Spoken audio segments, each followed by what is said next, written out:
সহজে এরকম যদি ঘরে থাকা গাছের কাঁকরোল আর পুকুরের জ্যান্ত মাছ দিয়ে এরকম কাঁকরোলের রেসিপিটা বানানো যায়, বাচ্চা থেকে বড়রা কিন্তু খুব ভালোবেসেই খাবে।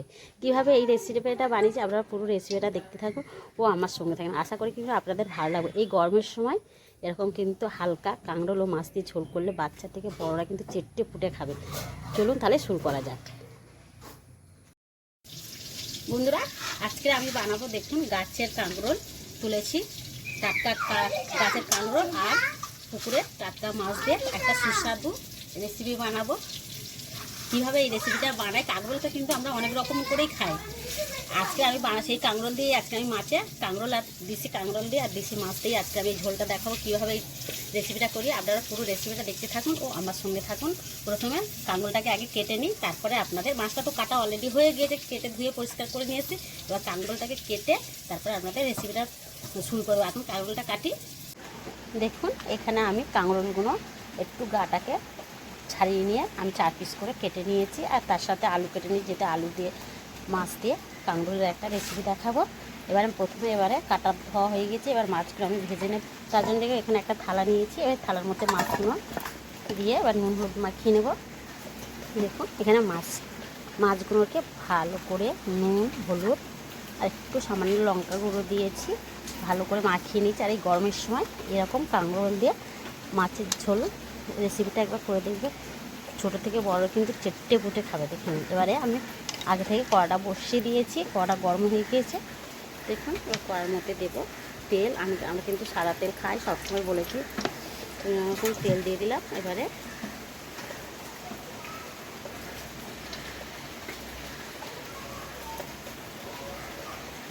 এর দিকে তেলটা গরম হয়ে গেছে। এবার মাছগুলো আমি ভেজে নেব।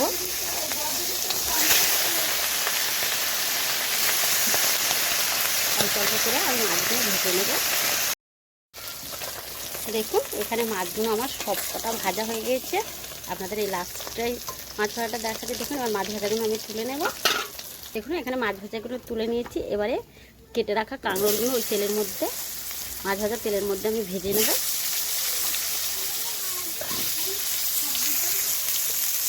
কাঁকরোলগুলো দরকার এবার নেড়ে ছেড়ে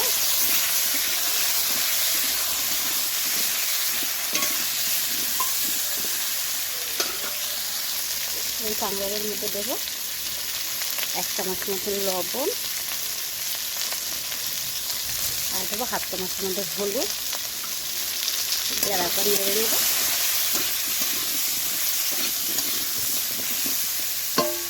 এবার ঢাকা দিয়ে রেখে দেবো।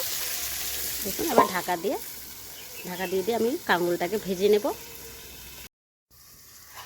দেখুন, এখানে ঢাকা দিয়ে কাঁকরোলগুলো কিন্তু আমি একদম ভেজে নরম করে নিয়েছি। দেখছি সিদ্ধ হয়ে গেছে, ভাজতে দেখছি। দেখুন, ঠিক কাঁকরোলগুলো কিন্তু এরকম ভেজে নিতে হবে। এবার তুলে নেব। দেখুন, এখানে কাঁকরোলগুলো তুলে নিয়েছি। এবারে কড়াতে আর সামান্য তেল দিয়ে এবার আলুগুলো আরেকবার ভেজে নেব। যেহেতু কাঁকরোলগুলো মাছ সবই ভাজা, আলুটাও কিন্তু হালকা করে ভেজে নেব, তার জন্য আলুগুলো দিয়ে দিলাম।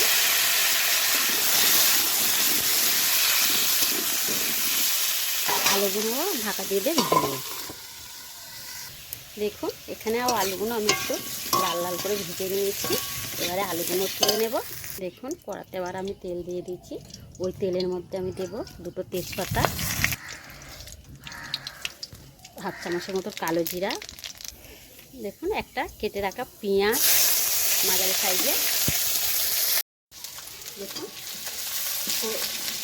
ফোড়ন আর পেঁয়াজটা ভালো করে আমি এবার ভেজে নিয়েছি। খুব একটা কিন্তু ভাজি আর এগুলো কিন্তু আমি সম্পূর্ণ কিন্তু ঘরে থাকা মশলা দিয়েই কিন্তু আমি রান্নাগুলো করি, যে একদম কড়া মশলা দিয়ে আমাদের কিন্তু তরকারি হয় না। দেখুন, পেঁয়াজটা কিন্তু আমি হালকা করে ভেজে নিয়েছি, দেখেছেন, একদম কিন্তু লাল করে নিই। এবার এর মধ্যে একটা কেটে রাখা টমেটো দেবো। ওই টমেটোর মধ্যে দেবো আমি স্বাদ মতন লবণ, যেটা আলুতে কাঁকরোলে সবই লবণ দিয়ে ভাজা আছে। এবার এই লবণ দিয়ে টমেটো আমি একটু কষে নেব। দেখুন, টমেটোটা কষা হয়ে গেছে। এর মধ্যে 1 চামচের মতন আদা আর সর্ষে বাটা দিয়ে, জিরা বাটা দিয়ে দিলাম। সরিষা না, জিরা আর আদা বাটা 1 চামচের মতন দিয়েছি। জিরাটা আর আদাটা টমেটোর সাথে কষে নেব। দেখুন, ওই মশলাতে সামান্য জল দিলাম। মধ্যে দেবো হাফ চামচের মতন হলুদ গুঁড়া, হাফ চামচের মতন লঙ্কা গুঁড়ো, তরকারিটা ব্যালেন্সটা ঠিকঠাক রাখার জন্য দিলাম হাফ চামচের মতন চিনি। এই সব কটা মশলা এবার আমি কষে নেব।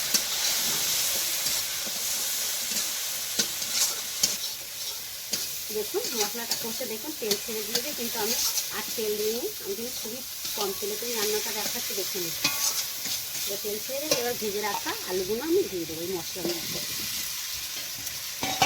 এবারে মশলার সাথে আলুগুলো কষে নেব। আলুটা কিন্তু কাঁকরোল কিন্তু অনেকে পছন্দ করে না, আপনারা একদম কাঁকরোল দিয়ে মাছ দিয়ে এরকমভাবে রান্না করে দেখবেন, খুবই ভালো লাগবে। একদম ঘরোয়া উপকরণে ঘরোয়া পদ্ধতিতেই কিন্তু রান্নাটা আমরা বেশিরভাগ কিন্তু কাঁকরোল কিনলে এরকম করে রান্না করে খাই মাছ দিয়ে। দেখুন আলুটা আমার কষা হয়ে গেছে, এবারে পরিমাণ মতো জল দেবো, যে যেরকম ঝোল রাখবেন সেরকম কিন্তু জলটা দিতে হবে। যেহেতু আমাদের গাছের কাঁঠাল, আপনাদের আমি এই কাঁঠালের শাক, এই কাঁকরোলের শাকটা রেসিপিও আপনাদের দেখাবো। কাঁকরোল শাকের রেসিপিটাও আপনাদের একদিন দেখাবো। আজকে গাছ থেকে কাঁকরোলটা তুলে আপনাদের দেখিয়েছি, অন্যদিনে কিন্তু আপনাদের কাঁকরোল শাকের রেসিপিটা দেখাবো কতটা সুন্দর লাগে। দেখুন এখানে আমি একটু বেশি করে জলটা দিলাম, যেহেতু ফুটে উঠলে কাঁকরোল মাছ দেবো, এগুলোতে ঝোলটা কিন্তু অনেকটা টেনে নেবে। এবার ঢাকা দিয়ে 2 মিনিটের মতন ফুটতে দেবো। দেখেন এদিকে ঝোলটা আমার ফুটে উঠেছে। এবারে এই ভেজে রাখা কাঁকরোল আর মাছগুলো দিয়ে দেবো ঝোলের মধ্যে, দিয়ে এবারে একটু ঢেকে দিয়ে আরও 5 মিনিট আমি অপেক্ষা করব মাছ আর কাঁকরোলটা একটু সিদ্ধ হওয়ার জন্য। বন্ধুরা দেখুন এখানে 5 মিনিট হয়ে গেছে, আমার মাছ ও কাঁকরোল খুব সিদ্ধ হয়ে গিয়েছে। এবার আমি তরকারিকে নামিয়ে নেব। দেখুন কিন্তু খুব একটা এখানে ঝোল নেই, দেখেছেন। দেখুন এখানে সামান্য মশলা, কিন্তু আমি খুব একটা মশলা দিইনি। দেখুন সামান্য মশলা দিয়ে শুধু জিরে আর আদা বাটা দিয়ে দেখুন আমি কাঁকরোল আর এই মাছের, গাছের টাটকা কাঁকরোল আর মাছ, পুকুরের মাছ এটা আমাদের, দেখুন আর কাঁকরোলগুলো দেখুন কতটা সিদ্ধ হয়ে গেছে। দেখুন কিন্তু এটা ভাজতে হবে, একদম ভাজার সময় কিন্তু সিদ্ধটা করে নিতে হবে, আর বেশি কিন্তু ঝোলে দিয়ে ফোটালে হবে না। দেখুন আলুগুলোও সিদ্ধ হয়ে গেছে, দেখছেন এখানে আলুগুলোও সব সিদ্ধ হয়ে গেছে। এবারে আমি নামিয়ে আপনাদের দেখাচ্ছি কতটা সুন্দর হয়েছে। দেখুন কালারটা দেখে নিন, দেখছেন তো। এরমভাবে কিন্তু আপনারা একবার হলেও এরকম কাঁকরোল দিয়ে মাছের ঝোল বানিয়ে খেয়ে দেখবেন কতটা সুন্দর লাগে। এই গরমের সময়, বিশেষ করে গরমের সময় এরকম হালকা মশলা দিয়ে ঝোলটা করে দেখবেন, বাচ্চা থেকে বড়রা কিন্তু খুব চেটেপুটে খাবে। আমাদের বাড়িতে তো বাচ্চা বেশি রয়েছে, আমাদের 4-5 জন বাচ্চা রয়েছে, তারাও কিন্তু এই ঝোল দিয়ে ভাত খাবে। দেখুন আমার একদম রেডি হয়ে গেছে কাঁকরোল মাছের ঝোল।